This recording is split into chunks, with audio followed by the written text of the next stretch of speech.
Hey guys, I'm McIlyar with Live Anabolic, and today I want to talk about training to failure, especially over the age of 40. And is that a smart decision or a stupid decision?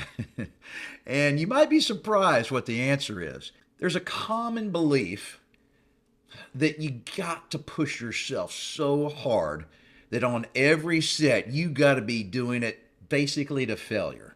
You got to be pushing that weight till you can't do another rep. That's what failure is.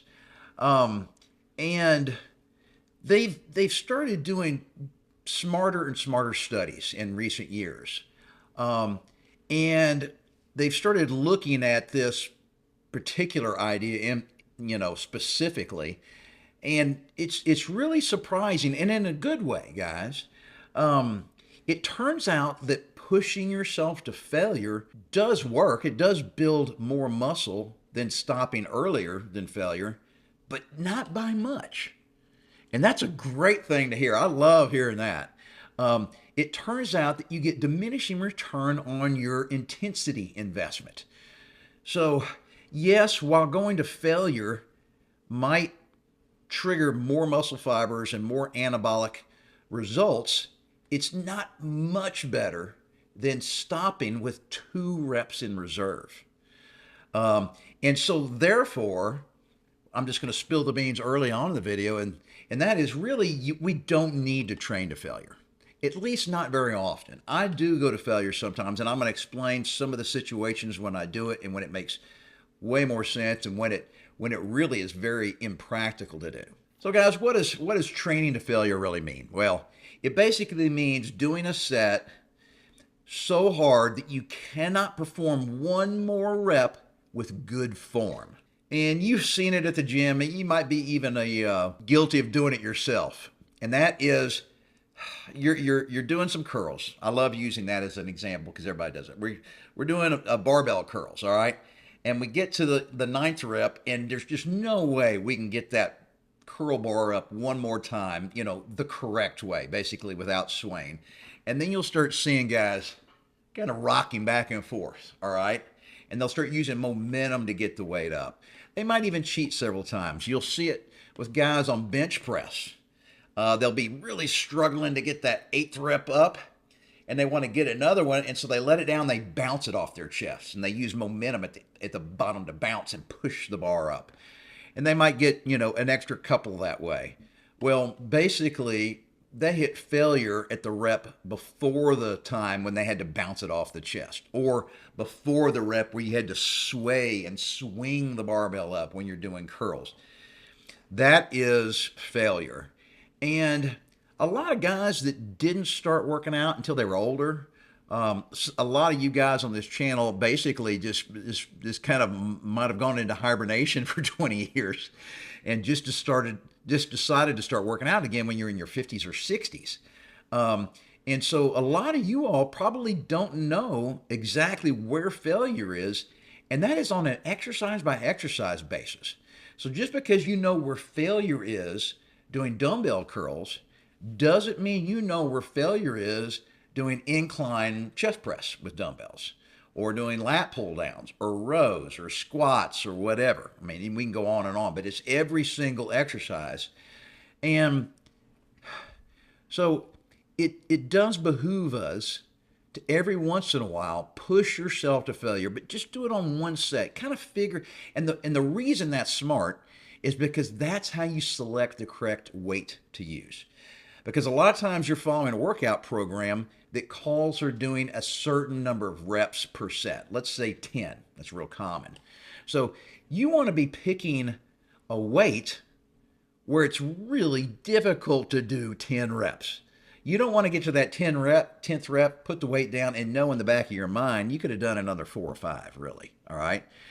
All right, so that's what training to failure means. All right, so now we know where training to failure means, and that leaves the question, where do we stop? Because like I said earlier, the training to failure does work, but it's diminishing return on your investment.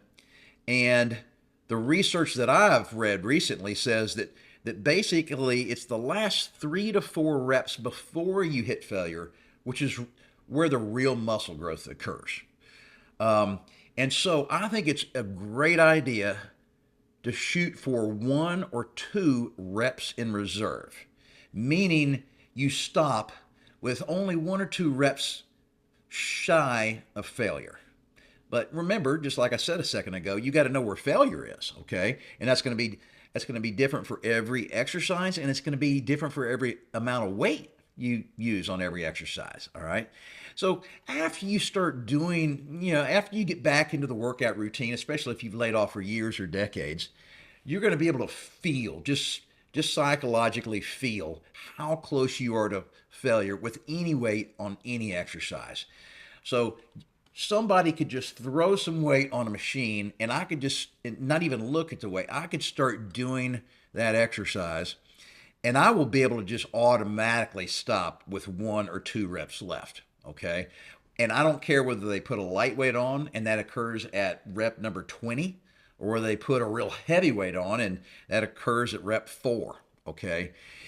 I can tell how much left I have in reserve. That's the rep in reserve range. And it's something you're going to be able to figure out real quick. It's not that difficult. But remember, it's those last 3 or 4 reps, the ones that really start hurting, where the lactic acid is building up, all right, where you're really straining, where the veins are popping in your forehead, okay, and you're making funny faces. That's where the real growth occurs, okay? So you don't want to stop too early, all right? Otherwise, yes, you're doing, better than nothing, obviously.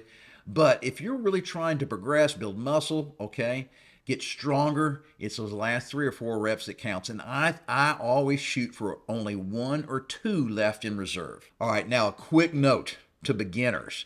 Anybody that's never worked out or hadn't worked out in years, or you've been injured or sick and you've been out of the gym for 2 or 3 or 6 months, okay? Even though you're not a beginner, your muscle system and your central nervous system is back at that kind of semi-beginner stage. And when I take off a few weeks or if I'm sick or injured and I can't work out for a while, I never go back, all right, first week in the gym and do everything to only 1 or 2 reps in reserve. I give myself an easy week or 2, all right, before I really start pushing it. And so those first couple of weeks, I will stop with 3 or 4 reps in reserve, all right? So much easier. As a matter of fact, I will actually use a lighter weight than I normally would on every single exercise and still stop with 3 or 4 reps in reserve. And if you guys are just starting out a new workout program and you're all fired up, okay, and you're highly motivated and you really want to push yourself hard, don't do it for the first at least month and probably the first 2 months. Don't push it to only 1 or 2 reps in reserve because you're going to be so sore the next few days, you're never going to want to work out again. All right, now let me give you a few caveats to when you actually can push yourself to failure. And that depends primarily on the exercise or the muscle group you're working. So when you're working small muscle groups, biceps, triceps, shoulders, okay, those are typically done as isolation movements, all right? It's a small muscle group, all right, and you're isolating that little muscle group, all right? It's way easier on your body to push yourself to failure when you're doing a small isolation movement targeting a small muscle group, all right? It's no big deal. You can try it. Matter of fact, what I like to do is, let's say I'm going to do 3 sets of a particular exercise for my triceps.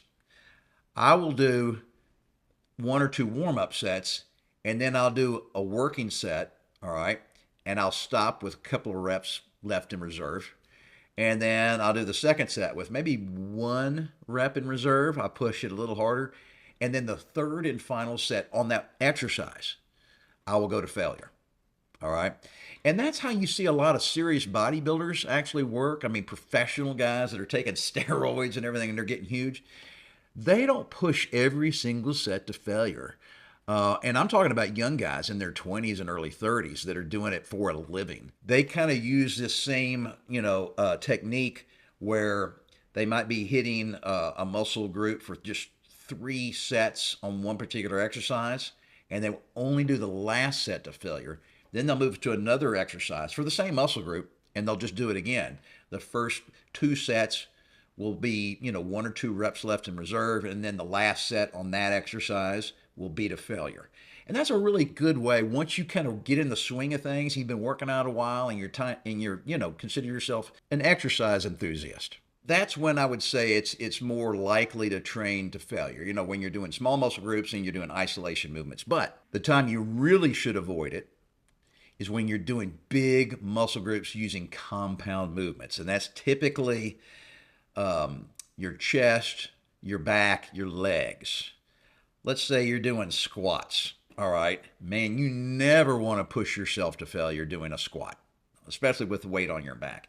Even when you're doing leg presses on a machine where going to failure won't hurt you because you're using a weighted stack type machine that's safe, it's just putting way too much stress on your central nervous system because you're using so many big muscles at the same time. I mean, it's going to take you 5 or 6 minutes to literally recover before you can do another set. So I never push myself to failure when I'm doing a big muscle group using a compound movement. I make exceptions for that. Like I said, on my chest, I wouldn't go to failure if I'm doing like a bench press. But if I'm on a machine that's safe, all right, because I can't get it up another time, and when I let it down, it's not going to hurt me, all right? You can push yourself to failure when you're using machines. It's way, way easier than when you're using free weights, okay? But it just takes way too long to recover when we push ourselves that hard on these big muscle groups. And then guys, we're over 40. I'm 63 years old. It just takes longer for everything to heal and recover now. I remember back when I was in my 20s and just kind of started getting into working out. I started exactly when I was 20 in college. And man, it was great. Man, we could just kill it as hard as we could, It's just however you felt. If you're feeling really energetic and good that day and you had a good workout buddy, man, you just do every set to failure. But it just doesn't work like that anymore, I'm afraid. But the good news is that, like I said at the beginning of this video, man, there's really not much extra bang for your buck when you do it. I mean, very little. I mean, diminishing returns once you get to that last 1 or 2 reps. All right, so there you have it, guys. Training to failure isn't necessarily stupid, but it's definitely not smart unless you're doing it very carefully, like I mentioned, focusing on small muscle groups, isolation movements, and not doing it very often. That's the key, guys. Train smart, not harder. You've heard that before. And then finally, guys, you got to stick with it and never give up on yourself.